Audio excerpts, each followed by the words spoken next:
పల్నాడు జిల్లా దాచేపల్లి మండలం నాగార్జునసాగర్ డ్యాంకు మూసీ నది నుండి 5 లక్షలకు పైగా క్యూసెక్కుల వరద నీరు వస్తోంది. కృష్ణానది పరివాహక ప్రాంతమైనటువంటి రామాపురం గ్రామానికి వరద ముప్పు పొంచి ఉంది. ఇక దీంతో మత్స్యకారులు కాలనీ నీటి మునిగిపోయే అవకాశం ఉన్నట్లుగా దాచేపల్లి రెవెన్యూ అధికారులు మత్స్యకారులను అప్రమత్తం చేశారు. నది పరివాహక ప్రాంతాల్లో ప్రజలు అప్రమత్తంగా ఉండాలని డిప్యూటీ తహసీల్దార్ తెలియజేశారు. కృష్ణానదిలో వరద ప్రవాహం తగ్గే వరకు కూడా పడవలు నడపరాదని, చేపల వేటకు వెళ్లవద్దని మత్స్యకారులకు స్పష్టం చేశారు అధికారులు.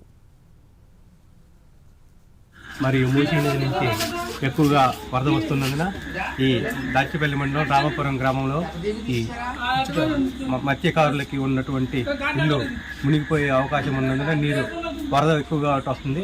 ఇక్కడ ప్రజల్ని